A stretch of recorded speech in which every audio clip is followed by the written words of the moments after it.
The Super Bowl is coming this Sunday. So let's run down the best advice for watching the game. Stick around for your Daily Charge. Good morning and welcome to the Daily Charge. It's Tuesday, January 28th. I'm Ben Fox Rubin. And I'm David Katzmaier. And let's talk TVs. Okay, David, let's start off discussing what's new with this year's broadcast. It's all about 4K? 4K. So Fox, which has a Super Bowl this year, has been doing 4K broadcasts for their Thursday night broadcast for a little while. This is going to be the first time ever that the actual Super Bowl is in 4K with HDR, high dynamic range. So you should be able to see a real improvement in picture quality if you do the 4K stream. They never did 4K before? No. So for the Super Bowl? Nope. CBS and NBC had it the last couple years. They did stream it, and it was totally free. But this is the first time it's in 4K HDR streaming, as well as regular streaming. So what are some of the pitfalls for doing 4K? Well, this sounds like it might go badly. Horribly wrong. Yeah. Well, we'll see. I mean, again, streaming is a mature technology. People are doing it in 4K for a long time. Netflix, Amazon, these guys have no issues with it. But it's the Super Bowl, and there's millions of people watching. Now, I think CBS last year said they had around 2.5 million people streaming. NBC was like 2 million before that. Fox might get up to 5 million this year just because of the acceleration of cord cutting and everything like that. I don't expect it to be a major issue around the country. All these people streaming at the same time losing their connection because too many people are streaming. I think they figured that out to a large extent. We talked to somebody at Akamai earlier today actually about all the logistics and stuff that goes into it. So I think they're pretty solid there. But you got to have the right material, you got to have the right stuff, and at home you got to have enough bandwidth, to be able to handle it. So one other aspect that's important to talk about is that this isn't native 4K, or it's not being shot in 4K. Right. It's being up converted. Yes. This kind of feels like we're I don't know, being sold a bill of goods or something. Or tell me, maybe it isn't so bad. The couple things here. So yes, it is. The cameras in the stadium are 1080p 60. The production equipment in the trucks 1080p 60, which is HD with 60 frames per second, so nice and fast for sports, but still HD, not 4K. To get to 4K, you need 4 times that much resolution. So they just don't have the equipment there at the front end yet. But they are converting it, and Fox is doing the conversion. They're changing it to 4K. They're adding high dynamic range. They're using, some pretty sophisticated equipment to do that. It's going to probably be better than, for example, your TV converting stuff to 4K HDR, or for example, an Apple TV can do a fake HDR conversion too. I think it'll look better than that. And so you're going to get a sharper picture. One of the differences is that Fox's normal broadcast, its HD broadcast, going out over the air, going out to cable, going out to service providers like YouTube, that's going to be in 720p 60 because that's Fox's HD broadcast. So their actual 1080p 60 thing is going to look better. The 4K stream is going to look better just by virtue of being 1080p instead of 720. So so if I want to watch the 4K stream, it's only available on the Fox Sports app, correct? Correct. So if I'm using a digital antenna, if I'm doing, I don't know, some other thing, or I'm using a cable box, it's not going to be available that way. Is that right? That's right. The only way to get 4K, the only way is to stream it, and you got to stream it with the Fox Sports app. The cool part is that it's free. Okay. So install the Fox Sports app on your Roku, Amazon Fire, your Apple TV. You'll be able to stream it in 4K HDR. Actually, the Apple TV is a strange exception. They're not doing it HDR, but they are doing it in 4K. Of course they are. Yeah. So it's Apple. Why not? Got to have a little exception there. But anyway, all those devices, and those are pretty, they start like $40 for one of these 4K streaming sticks. If you want to add it to your 4K TV, want to make sure that you get the app. It's the Fox Sports app, not to be confused with the Fox Sports Go app. Yes. Yeah. No. God forbid they have a separate, app name. So anyway, on that app, you're not going to have to sign in. You're not going to have to pay any money. You just literally download the app. You can start watching that 4K stream once the Super Bowl starts. Okay, so somebody that's on the market that's interested in buying a TV. Usually, this is the time of the year that people look to upgrade their TVs. You're going to have some people over. What are some general rules of the road? What's some general advice if you're looking to buy a TV in the next couple of days for the game specifically? So this is the best time of the year to buy a TV in terms of prices, except for Black Friday. Friday. So Black Friday, Cyber Monday, prices were at their lowest for any of these TVs that are on the market now. This is the time when all those prices go right back down to, the best price of the year. Most of the TVs we've seen are at their Black Friday prices for our favorite televisions. So, you can get a 65-inch TV, our favorite Roku TV, for $800 for a 65-inch. The OLED TVs are down to $1,800 for the 65-inch, and those are, the best TVs on the market. That's pretty good full price. stop. So, the prices are right there for, through the Super Bowl. They're clearing out inventory for the 2019 TVs in advance of all the 2020 TVs that we saw at CES. Okay. And if you decide that you don't want to buy a TV for whatever reason now, you want to wait for some new tech coming out maybe in the next couple of months, would you be missing out on anything? What are you waiting for? If you buy now, is there something even better going to come down the road in 3 months, 6 months, what have you? No. So at CES, this is pretty strong confirmation. No. So sorry, I'll take a step back. Like streaming, TVs are a mature technology. So a 2019 TV has pretty much all the must-have features that any of the 2020 TVs have. There's a couple things around the edges. Some support more voice support. For example, Vizio's adding voice on the remote. You can do some things. With the gaming modes that are available on the 2020 TVs that aren't on the 2019s. But for the most part, for pretty much everybody out there, the 2020 TVs are perfectly good. And they're at their lowest prices, so you're not going to see the same types of prices until next November, basically. Yeah. So if you're in any way thinking about buying a TV, now's a great time. And again, you're not going to get a huge improvement with those 2020 models. Yeah, there's no version of 5G for no, TVs. That's a good point. Yeah, you're there's waiting for something like that. The last thing that I wanted to get to was CES. So as far as TV technology with CES, what was your expectation? Was it kind of a snooze this year? Were there really exciting things? The thing that I thought was really interesting was the LG rollable TV, which obviously had been presented in previous years, but now they had a price to it. So tell me what you saw. Yeah, so that was a really cool product last year at CES, and again this year in January. So that's OLED TV, the best picture technology out there. It literally rolls up and rolls back down into this little box and disappears completely because OLED is flexible. It allows curved screens, and in this case, a screen that rolls up kind of like a lampshade, basically inside this little box. That's really cool, and you can anticipate this thing being super useful in the future. If they make it mass market and commercialize it and get the price down. Unfortunately, it's $60,000. So $60,000 for one 65-inch TV. That price isn't confirmed, but I heard that from an LG higher up in Korea. So anyway, it'll be in that range. And at the end of the day, that's what 30 normal 65-inch OLED TVs or something like that. So it's really expensive. That's the kind of stuff you see at CES. These newfangled TV technologies. Another example from LG's competitor is Samsung. They have something called micro LED. And the TV that they showed again at CES this year was called the Wall. And micro LED is amazing. It's like the same technology in scoreboards, for example, but it's shrunk down, tiny little LEDs, super bright. Picture can be amazing. And the Wall is huge. 292 inches is the one they showed there, which is just vast, and you can maybe imagine this thing getting smaller, getting more living room friendly, but that thing is multi-hundreds of thousands of dollars now. So, these things are not, going to be on the floor at Best Buy anytime soon. So what about 8K? That was something that at least I saw at Samsung's booth. That's the whole thing that they were pushing. I think they even had an 8K lounge. Is that something customers should be paying attention to at all? No. Again, this year, 8K is going to get less expensive this year, but 8K is not. This isn't the year of 8K becoming mainstream. Now, in the future, a couple years down the road, it's totally feasible to see 8K TVs costing the same as 4K TVs, and there being a lot more options out there on the market for people.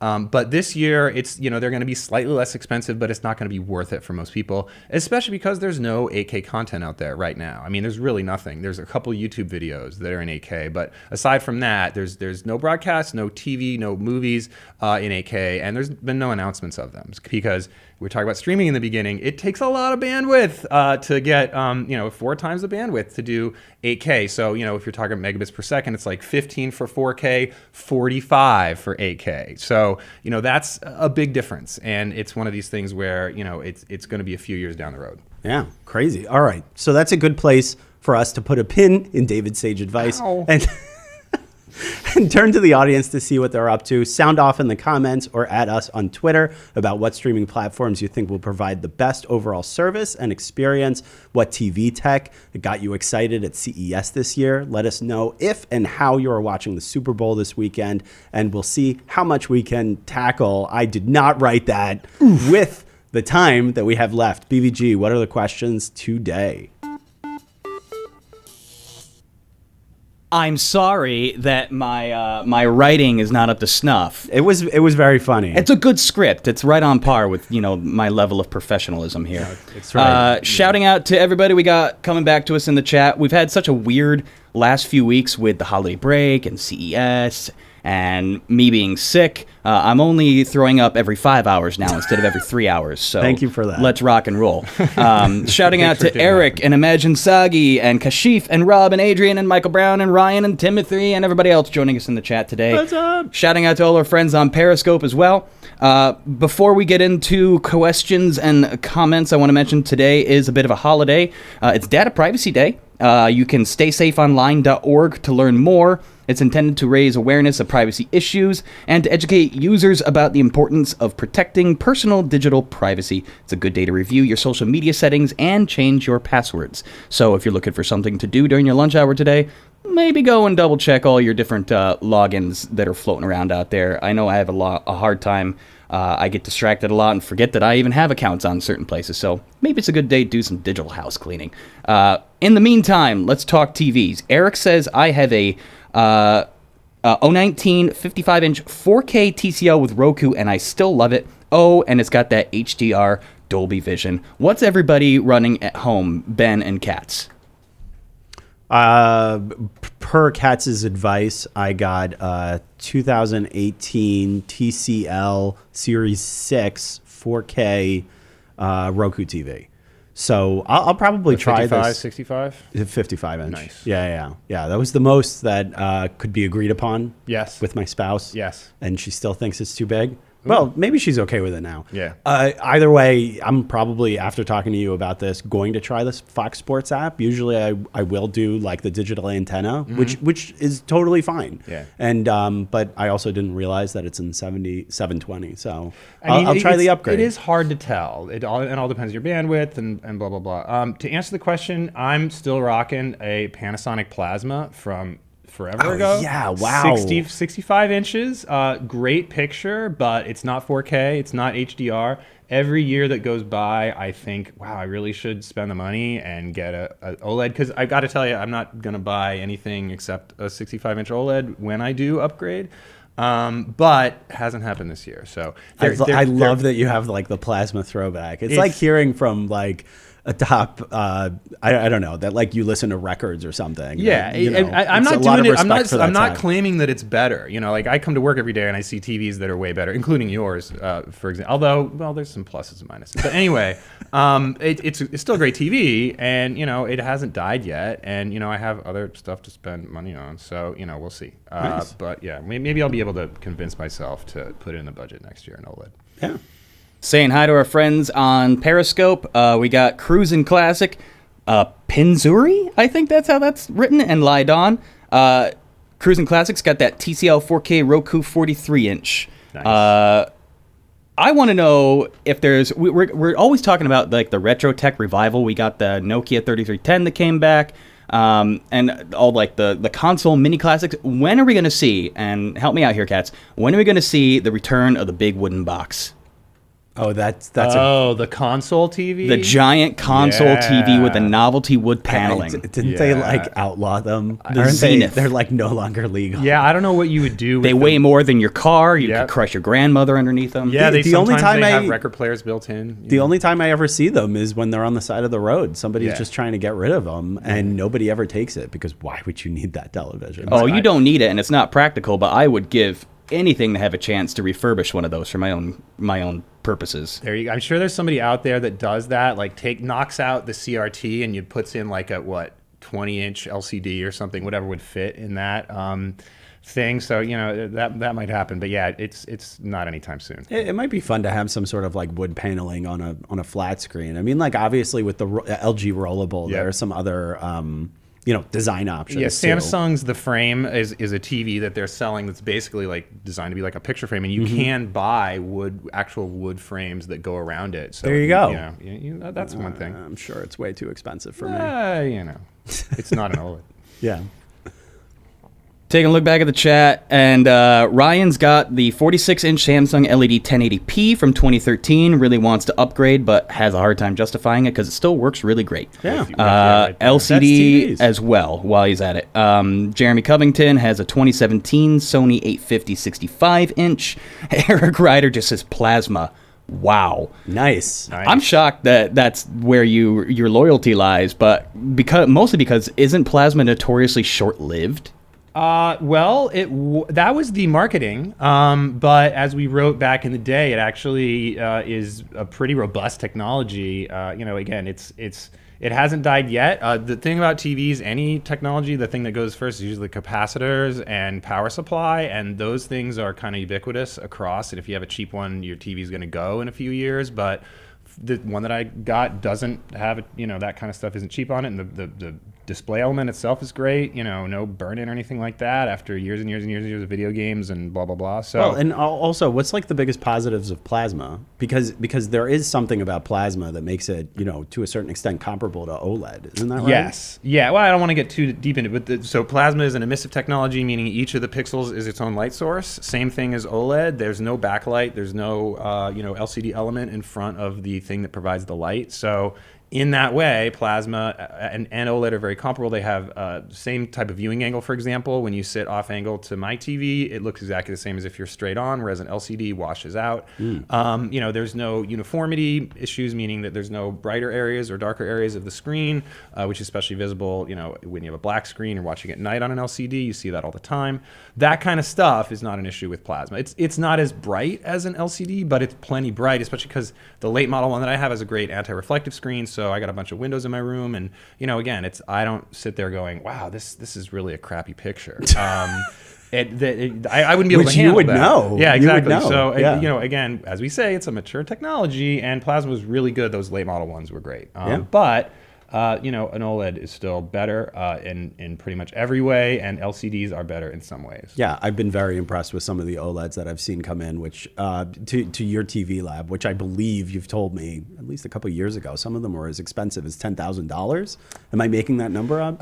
Not that I get into review. At CNET, we generally try to stick to ones that people are actually going to buy. But the higher end ones, maybe I haven't done a TV more than $3,000 in the last forever, but the OLEDs used to be that expensive, but now that they've gotten down in price again, $1,800 for the 65-inch, they're perfectly within a lot of people's workable. wheelhouse. A lot of people will still buy a TV for like $500, $600, but yeah, it's getting down there for sure. Katz, you've tried a lot of different streaming services in your career. Specifically, you and I have had a lot of conversations about like YouTube and YouTube TV, and I lost it. Storm King, he wants to know more about the YouTube television service. He says he gave up on cable a few years ago and is considering this as an alternative. Do you think that's a good alternative, or would you make a better recommendation if you want to keep the TV watching, like traditional television watching experience alive without actually having to get cable? YouTube TV is our number one recommended service for anybody who wants to get live TV channels, ESPN, Comedy Central, Fox News, MSNBC, whatever, live into their house without having to pay for cable. So it's basically exactly like cable, but better because there's no box. And it's just a streaming service you subscribe to. It's completely separate from regular YouTube, mainly because it's $50 a month. But for that, it has a great channel lineup. The DVR is superb on it. It's got a built-in cloud DVR. It's got profiles like Netflix. You and your spouse can have separate DVR lists and everything like that. It just works very well. And I've been using it at my house with our family for 2 years plus now. So we cut the cord a while ago, never miss it, and it's got all the channels that we want. I feel like the branding is a little off with YouTube TV because a lot of people probably associate it with actual YouTube, which is not at all what it is. It's a streaming service, excuse me, similar to, I don't know, Sling Like TV, Dish, yeah. AT&T TV Now, which is owned by DirecTV. All these services are out there. Hulu has a live TV service, which is pretty decent. But yeah, I think YouTube TV is the place to start. Sling is $20 a month cheaper, but it doesn't have local channels, so it doesn't have ABC, NBC, Fox.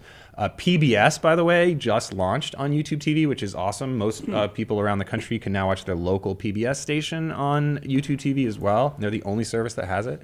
So yeah, there's a lot of reasons why we like YouTube TV best. Nice. Okay, with the few minutes we got left, Ryan wants to know about the LG B8. Is it still a good option, even though it's got a few years on it? Yeah, so it depends on the price. So if you're looking at it, first of all, make sure it's new and not like a returned, something like that. I would never buy a used TV, and especially one that expensive. But the B8 was the OLED TV from, I guess, 2018. Very, very good television, our editor's choice at the time. The B9, maybe a little bit better, but it's really marginal. Again, a superb TV. I wouldn't pay more than $1,500 for it, though, $1,600 maybe, just because the B9 is, again, newer. It has HDMI 2.1. That's the big improvement, which could be handy for gaming and things like that. And again, that's just $200 more at that price point for the newer version. I think is worth paying. So why not buy a used TV? Well, you don't know what it's been through. I mean, again, these TVs, especially a more expensive one, sure, a couple $100, fine, take a flyer on it. I just feel like if you're going to be buying a high-end TV, I would want it to have 0 miles on it. I would want to have it be as fresh. You talk about those capacitors that I mentioned before, the power supply, everything. You just want as much lifespan as you can if you're buying an expensive TV. I think it's worth it, especially because you get the manufacturer warranty. A lot of places, if you go to Costco, for example, you get the extended warranties are great. So, there's a lot of reasons I think where a used TV is just not worth the risk. Thanks for that. Quick backpedal to talk about YouTube TV again. What is their international presence like? Does it work outside of the U.S.? Unless you're VPNing, which we definitely don't recommend, I would say no.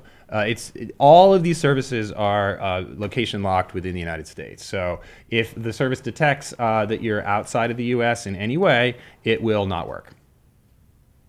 Segueing over to LG, do you think they're going to stick with WebOS, or do you think they're eventually going to hop up to Android? Ooh, good question. First of all, I think Android in a lot of ways is not as good as WebOS. I think all things considered, yeah, the Android TV experience for Sony, for example, is a little bit better. They have a lot more apps, for example. But WebOS is perfectly decent. But I think they're pretty invested in their own operating system, which is WebOS. I think if anything, if they would go to any third party, maybe it would be Roku. That would be pretty cool to see, although they do have a really good relationship with Google, with the built-in Google Assistant they've had on their TVs for a long time. Again, they're able to make it work with their own OS, and they've spent a lot of money in R&D. Spent years on WebOS. Yeah, I remember you and I were at a CES presentation. Yep. What was that, 4 or 5 years ago, Yeah. where they made the announcement about bringing WebOS to their TVs. And obviously, I didn't realize that they're still doing it, which means that it's... From what you're saying, it sounds like they're really not going to move away from it anytime soon if they've been so committed to it over the years. And you know what? It for a company that's as big as LG, it makes sense for them to have their own operating system. They can extract revenue from it. They can have control their own app store. Make the experiences as good as they can. I went to their R&D lab in Silicon Valley. They have a bunch of people that they hired in a special lab, not in Korea, in the United States, to create this operating system. And again, it's not bad. It's not as good as Roku. Probably, if I had to pick between Android TV and WebOS, I'd probably take Android TV. But it's totally workable, and I think they're going to stick with it for a while. And with our final breath, let's talk about the Super Bowl one more time. Imagine Taki says, this show. "What's that?" Their final breath. This better be a good answer, Ben. We're going down after this. This is going to be the thing we're remembered for. Let's do it. These TV companies are ripping us off. This is from our friend Imagine Sagi, selling us 4K and now 8K, and the minimal content is even shown in 4K before even getting to 8K. We've been talking about this for a long time. I've made my opinions about 4K very loud and very clear. What is their justification? How can you think that they can get away with this whole fake upscaling thing when the marketing out there, the household name is 4K, that's the buzzword of the century right now, or at least a decade, and then they are going to try to sell you this 4K content that's not 4K. It's like 5GE versus 5G networks. It's all bogus. So I'm going to take the opposite perspective. First of all, with the 4K broadcast of the Super Bowl in particular, it is going to look better on streaming because Fox uses 720p, so the 1080p stream is going to look better even on the 4K version. But, big picture, these TV technologies are really inexpensive to produce now. You look at the price of a 4K TV. You can buy a 43-inch 4K TV. Somebody on the thread has one for $230, right? And that's basically, there's no reason not to buy a 4K TV. It's the standard at this point. Right. And so you're looking at two TVs. I don't care how much you can't get for real 4K content on it. You're still going to want the 4K version because, as we've talked about, we've been holding on to these TVs for a while. They're not the kind of replacement cycle that a phone is. So, you want to get something that's relatively future-proof. And, again, every TV at this point that we review is pretty much 4K. So the content isn't there.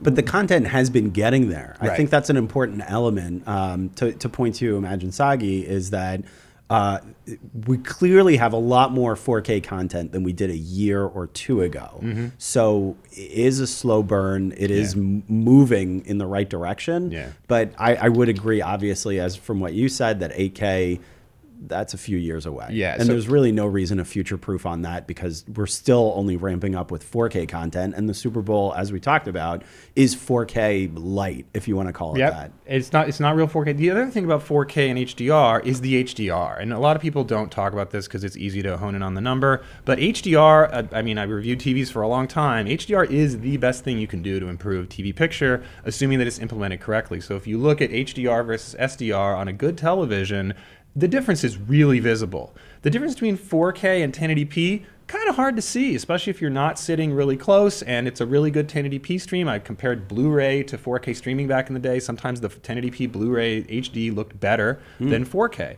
And with HDR, that's the guys that produce HDR, the movie guys. You look at Disney Plus, for example, tons of 4K HDR content. Netflix has a 4K mandate, 4K HDR for a lot of their content.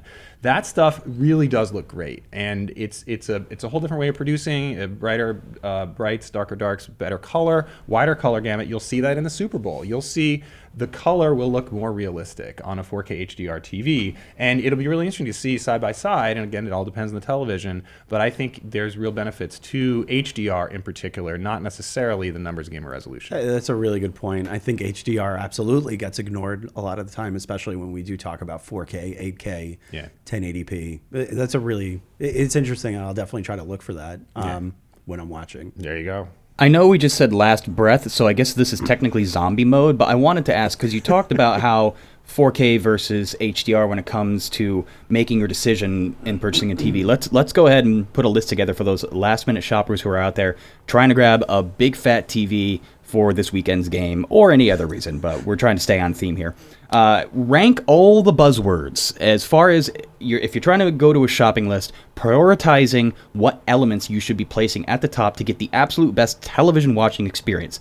Rank them for us. Is it should you be looking for 4K, HDR? Easy. Against Dolby? We've got the guy. Go for it. We've got the guy. You set me up, BVG. Enter zombie mode. Number one, OLED. Because again, this is the basic display technology. It will hands down be the best improvement you can get to any picture. Assuming you can't afford OLED, your next step is LCD, which is every other TV.